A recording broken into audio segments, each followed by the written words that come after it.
வணக்கம். இன்றைக்கி வீடியோவில் என்ன பார்க்க போகிறோம்னா வாளை மீன் வறுவல். வாளை மீன் பார்த்திங்கன்னா இப்போ சீசன், அதனால் நாங்கள் வாளை மீன் வாங்கினோம். 100 ரூபாய்க்கு வாளை மீன் வாங்கினோம். நல்லா பெருசு பெருசாகவே இருந்தது. ரெண்டு மீன் பெரிய மீனாக போட்டாங்க, ஒன்று சின்னதாக போட்டாங்க. மீனெல்லாம் கழுவி சுத்தமாக எடுத்துகிட்டு வந்தாச்சு. எப்பவும் போல் உப்பு, மிளகாய்த்தூள், புளி கரைசல், பூண்டு நசுக்கி போட்டு காரம் போட்டு ஊற வச்சாச்சு மீனை.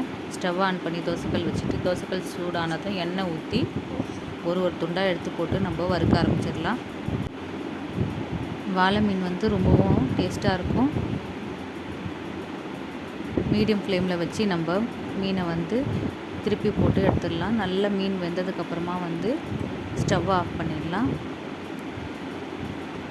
நல்லா செவந்து வந்ததுக்கப்புறம் ஒரு பக்கமாக இருக்கிறது இன்னொரு பக்கம் திருப்பி போட்டுருவோம். அவ்வளோதாங்க. இதெல்லாம் திருப்பி போட்டு ஒரு 5 நிமிஷம் மீடியம் ஃப்ளேமில் இருந்தாலே போதும்.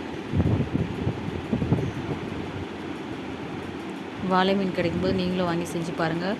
வாளை மீனில் தித்திப்பு வைக்கலாம், வாளை மீன் வறுக்கலாம், ரொம்பவும் நல்லாயிருக்கும். அவ்வளோதாங்க, வாளை மீன் வறுவல் தயாரிடுச்சு.